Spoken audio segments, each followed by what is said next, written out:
The Anchor Hocking Glass Corporation brings you Crime Photographer.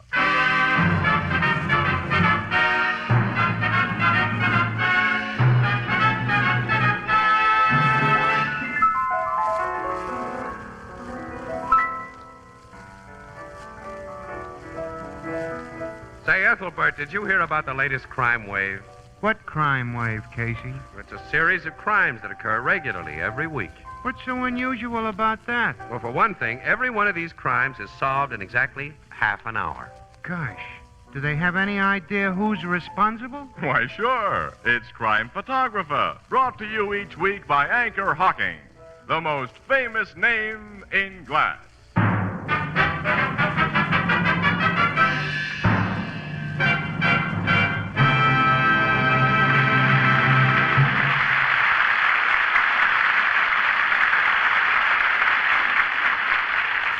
Good evening, ladies and gentlemen. This is Tony Marvin. Every week at this time, the Anchor Hocking Glass Corporation of Lancaster, Ohio, and its more than 10,000 employees bring you another adventure of Casey, crime photographer, ace cameraman who covers the crime news of a great city. Written by Alonzo Dean Cole, our adventure for tonight, Acquitted.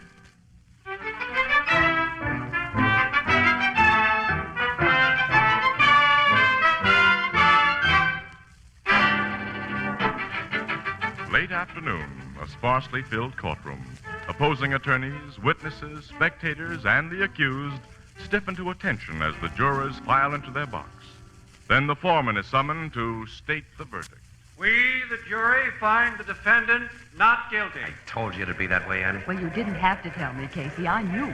Quiet, please. Quiet. No, Judge Lucas will deliver a few remarks. He always does. Well, I Quiet. hope they're very few, because I want to get to a telephone. Ladies and gentlemen of the jury, this court thanks you for bringing in a verdict that is altogether in accord with the evidence that was presented to you. And similar thanks is accorded to the defendant's attorney, Mr. Freeman, for his presentation of his case. Thank you, Your Honor. Nuts. Freeman's a louse. You can say that again. But for the police officer who has figured so prominently in this case, the court has nothing but censure. Now it comes, Annie.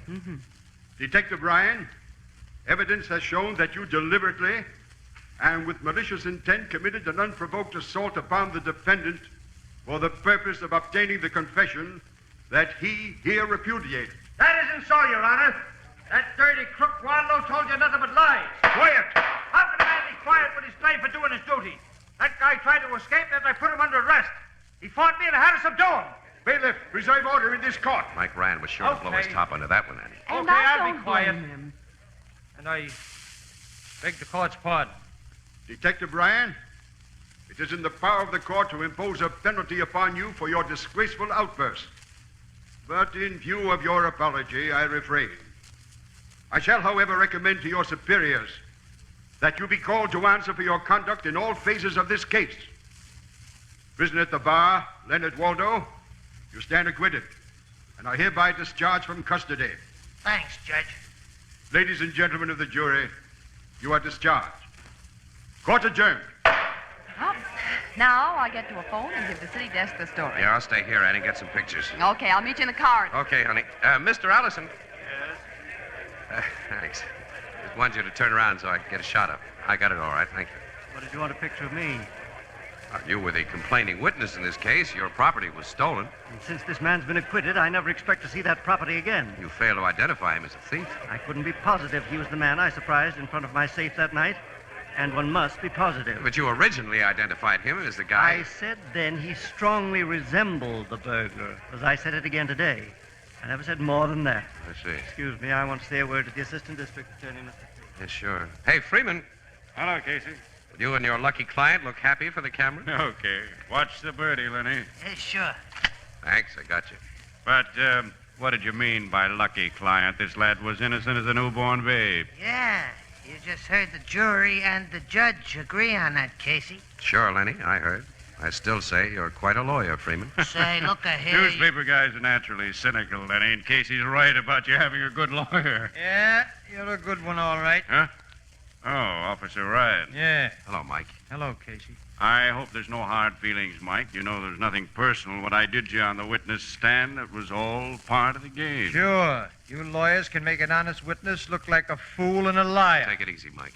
I am taking it easy, Casey. I'm not going to blow my top again. I'm just telling this slick mouthpiece I think he's a crooked louse. Look here, Shut up, Ryan. Freeman. As for you, Waldo, you know I didn't beat you up to get a confession out of you. You started to play rough and I took care of you. I should let you have it right now, but, well, I won't. That's all. So long, Casey. So long, Mike. You gonna let him get away with that, Freeman? No. Hey, Ryan. Say, you two guys aren't Keep gonna... out of this, Casey. Hey, Flatfoot. What?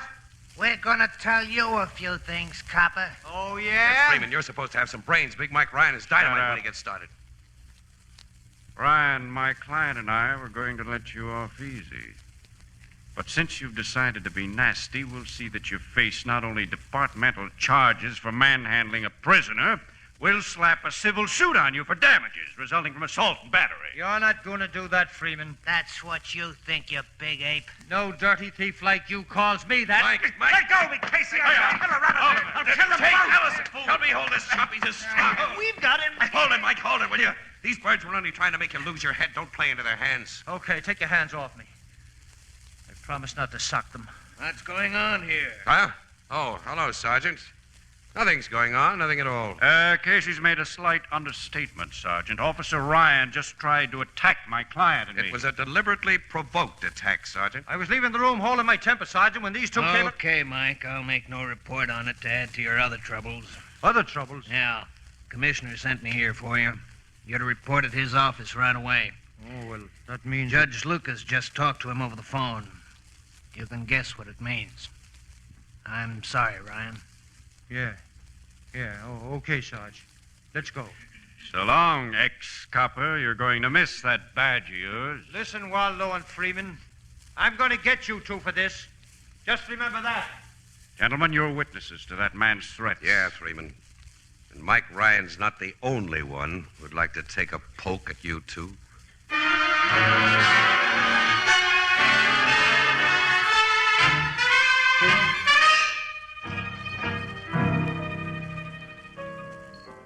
Hey, Walter, serve 2 more bottles of beer to these gentlemen.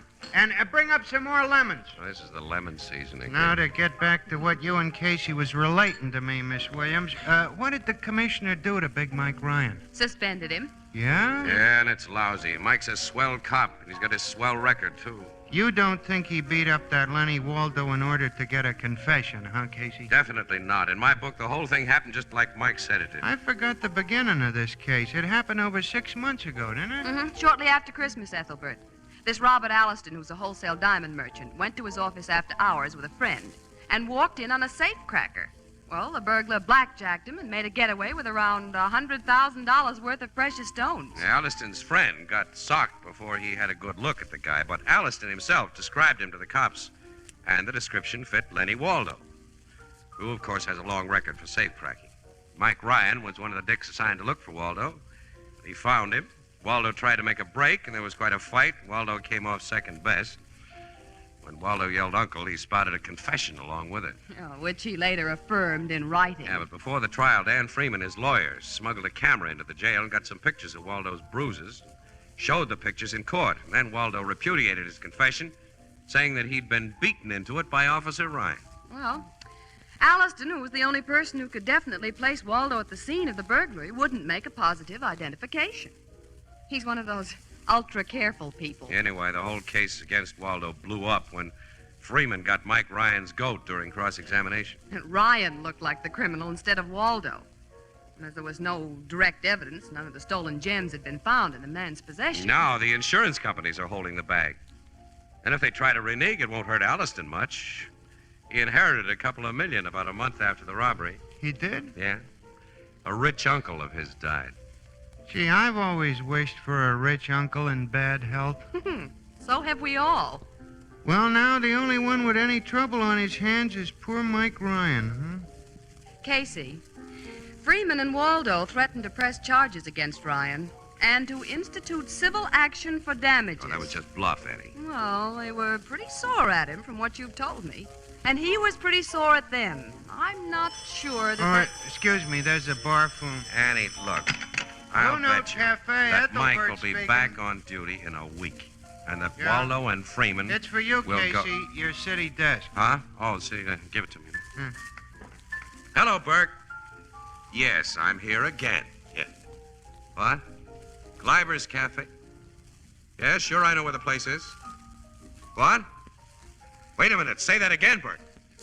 Okay, we'll get right over there. Hey, what is it, Casey? Dan Freeman and Lenny Waldo have just been shot to death, Annie. Shot? And Mike Ryan's accused of the murders.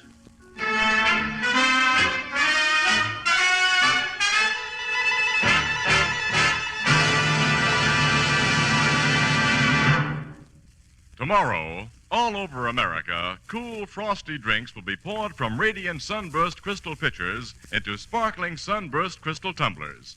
The radiance of this brand new kind of anchor hocking crystal can be compared to a finely cut diamond, its beauty to the rarest hand-cut crystal. Yet sunburst prices are incredibly low. Now, here are just a few examples. Sunburst crystal glasses for fruit juice are only 5 cents apiece. Table tumblers, 2 for 15. Big, oversized glasses for iced drinks, only 10 cents each. And to top it all, a magnificent 2-quart pitcher costs only 50 cents. Now, you'd expect to find crystal as beautiful as this only in a jewelry store. But as a matter of fact, all next week, the windows and counters of the retail stores of America will feature brilliant displays of sunburst crystal, priced from 5 cents up, slightly more in distant cities. Now, you'll recognize sunburst immediately by its unique sunburst design. So look for it, ask for it. Sunburst Crystal, a product of Anchor Hocking. The most famous name in glass.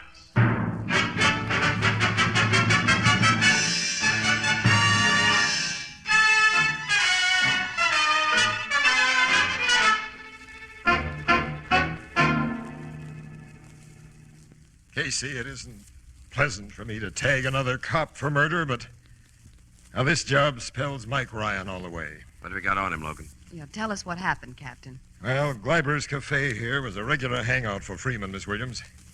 After he won a case, he usually brought his client here for a celebration. Yeah, I know that. So did Ryan know it, Casey. It was a cinch he'd find Freeman and Waldo together here tonight at Freeman's regular table, which is in line with that window there. You mean the two men were shot from that window? Yeah. Opens in a dark alley. Ryan took 2 quick shots apiece at Freeman and Waldo, scored clean hits, and then made his getaway through the alley. Did anyone see Ryan do the shooting? No, but he left convincing proof that he was the killer. Proof? Look at this, Gold fountain pen.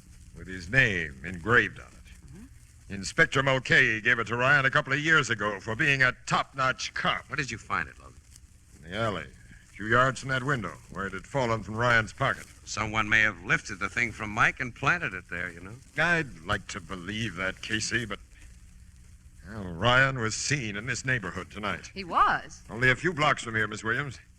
The guy lives on the other side of town, and he was under suspension, so no duty could have brought him here. Well, it's hard to picture Mike sneaking through a dark alley like a rat and shooting 2 guys in cold blood. He was awful sore, Casey, and he has a rotten temper. Well, it's an open, quick temper. It gets red hot in a few seconds and cools off almost as fast. Look, you or I or nobody knows how fast a temper cools off. Your guys found him yet? No, but they'll be bringing him in pretty soon. I'm going back to headquarters and wait till they do. You mind if I stick along with you? Come on. Thanks. Annie, take these exposed films back to the office for me, will you, honey? Mm-hmm. Yes, Casey. I'll meet you there later. Now I want to hear what Mike Ryan has to say.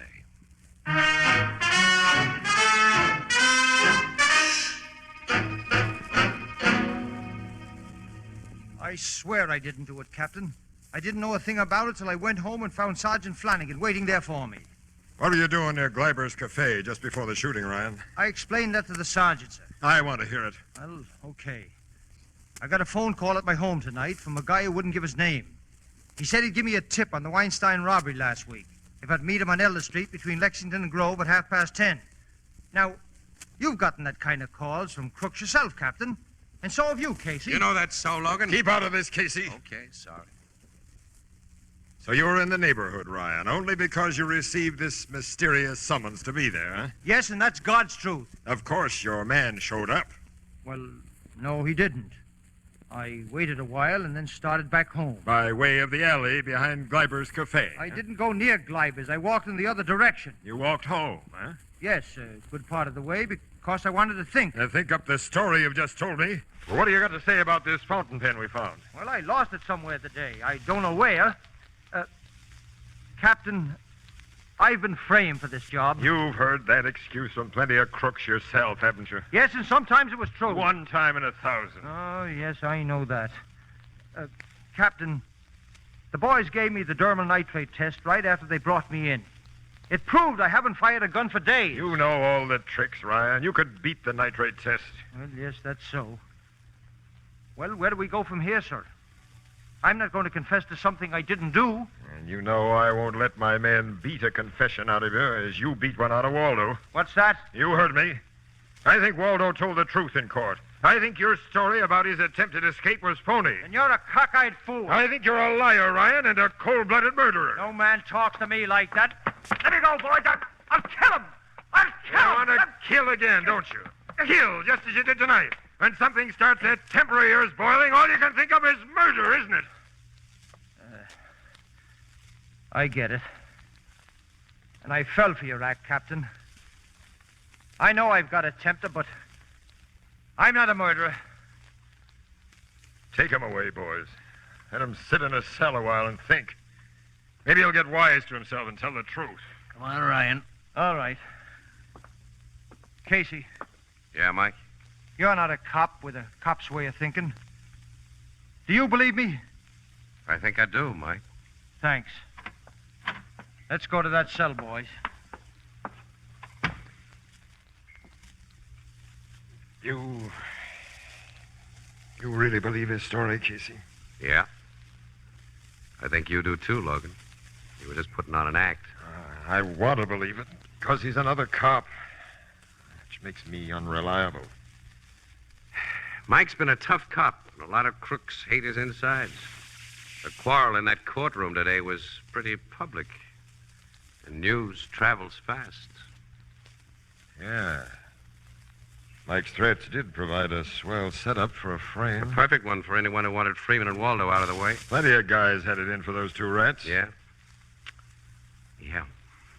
Well, it's nearly midnight, Logan. I gotta get back to the office and check out and take Annie home. Yeah. After an hour of the Blue Note. Sure, that usually finishes up our day for us. Say, the only time you ever get a bright idea is when you're leaning against that bar. Will you stay there for a couple of hours tonight? Mike Ryan needs a break. Logan, if he's on the level as we're trying to believe, he'll get his break. Right guys do. In books written for children. Anyone ever tell you had a grown-up brain? Well, I had sense enough not to become a lousy press photographer. So you became a lousy cop. Get out of here. I want to think. What with? Nuts to you. So long, Mug. So long, Sap. And nuts to you.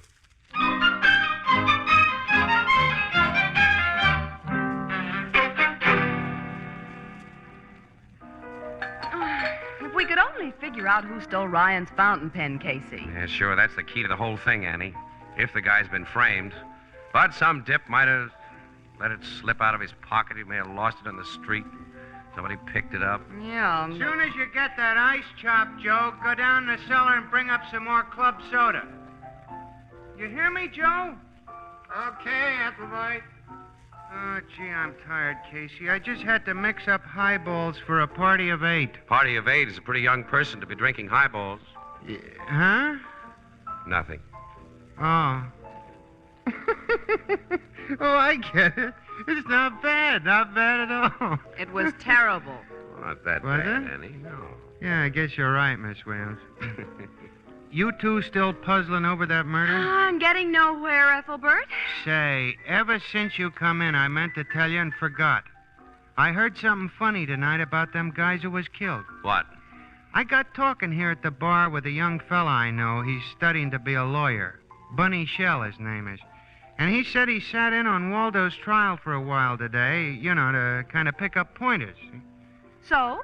Well, so he said he was very much surprised that Dan Freeman didn't tell the jury about Waldo's alibi. Well, he would have if the rat had an alibi. This young fella said he had a dandy. Oh, now, how did he know? Well, he'd seen Waldo a lot of times at a bowling alley where he goes to, and he knows Waldo was there at the time he was supposed to be robbing that safe, because Waldo picked a fight with him. Almost. Hey, wait a minute. He can't be sure. Sure he's sure. Well, okay, a good alibi would have gotten Waldo out of jail right after he got in. The guy Ethelbert talked to is nuts, Annie. No, he ain't, He's always talking to Casey. nuts. No, he's a nice fella.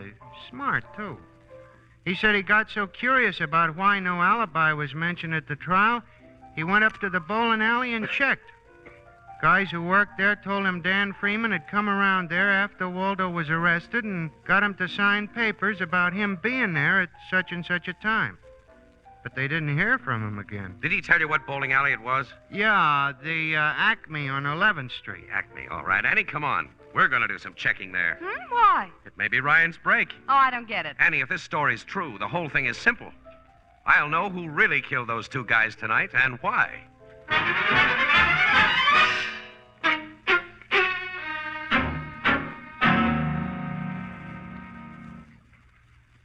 Sit down, Mr. Casey.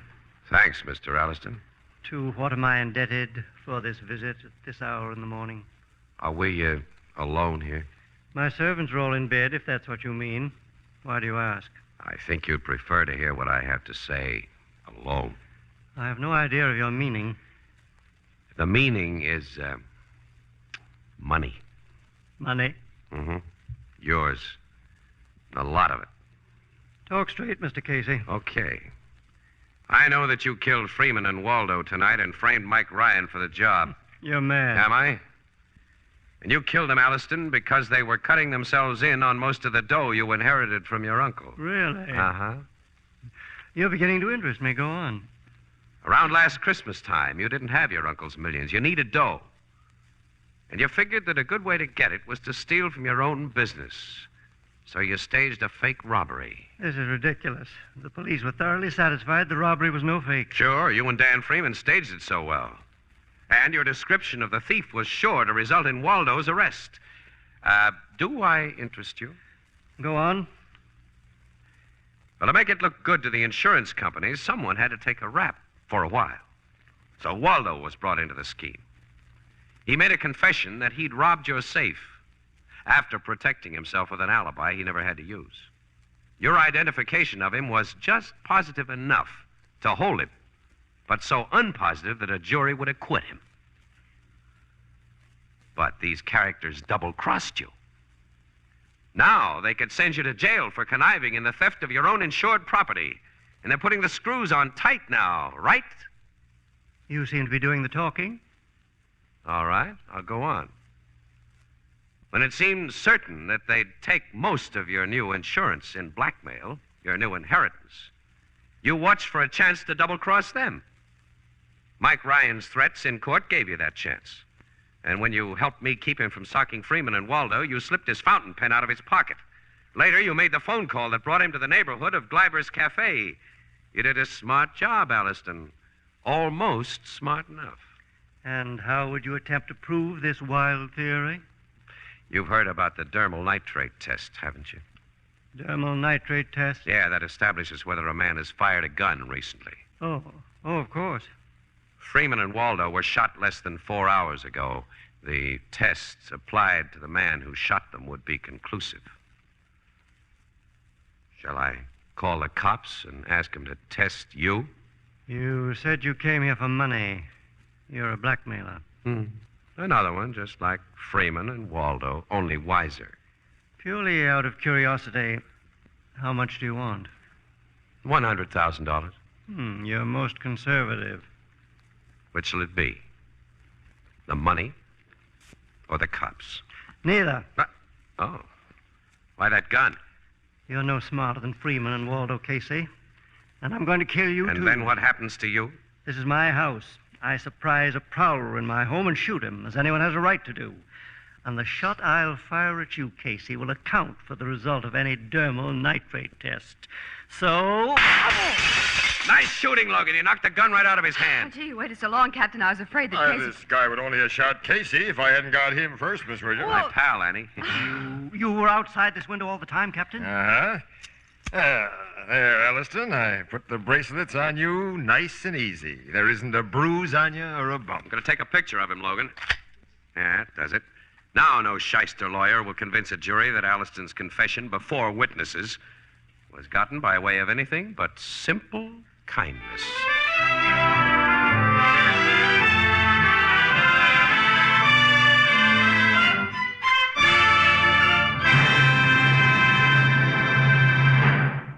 We'll join the crowd at the Blue Note in just a moment. That 4th of July picnic or fishing trip tomorrow will be a lot more fun if it's topped off with a good cold bottle of beer. And be sure it's beer bottled in the convenient new Anchor Glass one-way, no-deposit bottle. Light as a feather, compact as a watch, amazingly sturdy, these new bottles can be carried easily and safely anywhere. Yet, like ordinary bottles, they hold 12 full ounces. And best of all, Anchor Glass one-way bottles require no deposit, no return to the store. They're made to be thrown away once they've served their purpose. Of course, they're easy to open and safe to drink from. And most important of all, they bring you beer and ale protected by glass. Clean, sanitary glass. Glass that will never impart any foreign flavor. Glass that keeps beer and ale brewery bright. For enjoyable picnics, indoors or out, buy your favorite beer or ale in the new, more convenient Anchor Glass one-way bottle. Product of Anchor Hocking. The most famous name in glass.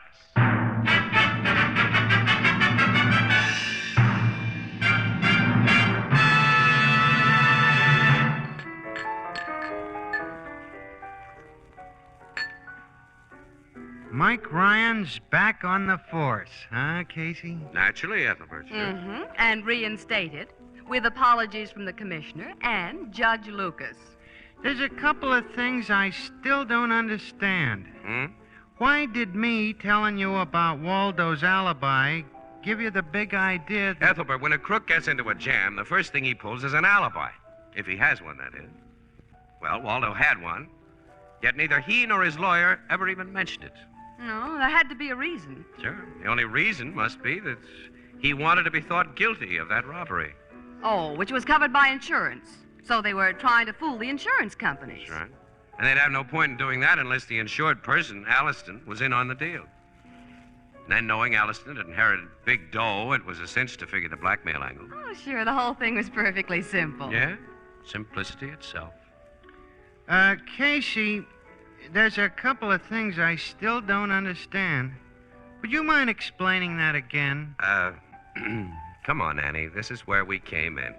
Good night, Ethelbert. Good night. Huh?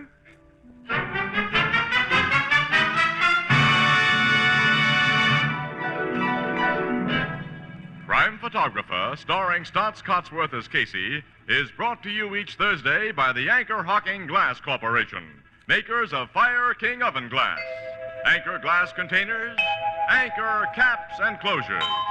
All products of Anchor Hocking, the most famous name in glass.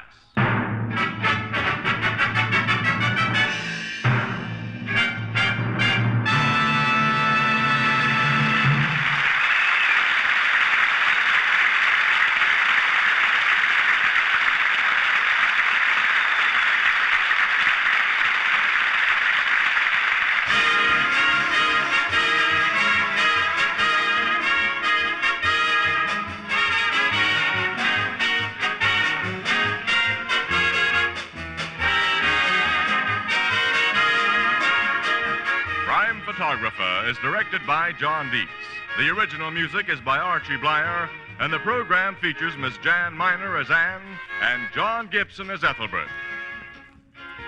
This is Tony Marvin saying goodnight for the Anchor Hocking Glass Corporation of Lancaster, Ohio, with offices in all principal cities of the United States and Canada.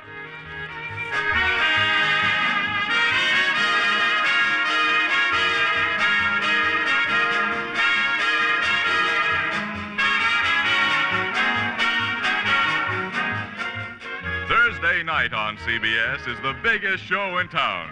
So stay tuned for exciting dramatizations on Reader's Digest Radio Edition, which follows immediately over most of these stations.